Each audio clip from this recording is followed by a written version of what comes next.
तुम्ही perfect समोस्याची recipe शोधताय, मग हा आपला व्हिडिओ शेवटपर्यंत नक्की बघा. बघू शकता आपले समोसे किती खुसखुशीत व अजिबात तेलकट झाले नाहीत. तर त्यासाठी मी एका भांड्यात 2 वाट्या मैदा घेतलेला आहे. त्याचमध्ये मी थोडा हातावर ओवा क्रश करून घातलेला आहे.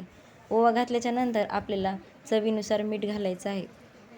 मीठ घातल्याच्या नंतर आपल्याला थंड तेलसुद्धा त्यात 2 चमचे टाकून घ्यायचं आहे.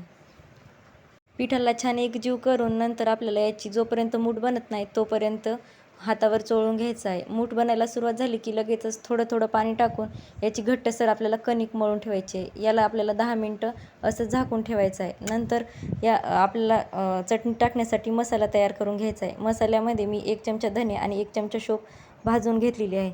हे मिश्रण थंड झाल्यावर लगेच याला आपल्याला मिक्सरमधून काढून घ्यायचं आहे.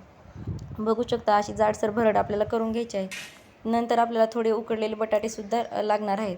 एका कढईमध्ये 2 चमचे तेल गरम करून त्यामध्ये जिरे, मोहरी टाकून घ्यायचे आहे. जिरे, मोहरी तडतडल्याच्या नंतर मी अद्रक, लसूण आणि हिरवी मिरचीचं वाटणसुद्धा यामध्ये टाकले आहे.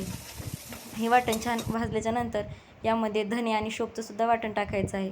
हे मिश्रण छान भाजल्यावर याच्यामध्ये थोडी कोथिंबीर, हळद, लाल तिखट, चवीनुसार मीठ घालायचं आहे.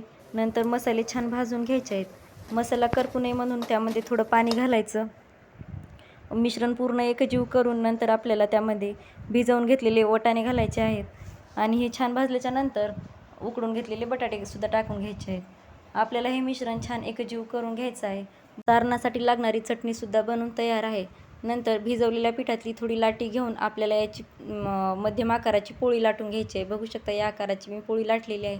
नंतर त्याला मध्ये कट करून आपल्याला समोशाचा कोन तयार करून घ्यायचा आहे. या प्रकारे छान दाबून मी समोशाचा कोन तयार करून घेतलेला आहे. त्यामध्येच बनवून घेतलेली चटणीसुद्धा घालायची आहे. मी पूर्ण काठोकाठ ही चटणी भरून त्याला आपल्याला साईडनं थोडं पाणी लावून या प्रकारे कोन बनवून घ्यायचा आहे. त्याच्या चारही कडा छान दाबून समोसा बनवून तयार आहे. बघू शकता या प्रकारे मी पूर्ण समोसे बनवून घेतलेले आहेत. नंतर तेल गरम झाल्याच्या नंतर आपल्याला अर्धे समोसे टाकून मध्यम आकारावर हे संपूर्ण समोसे एकसारख्या रंगावर तळून घ्यायचे आहेत.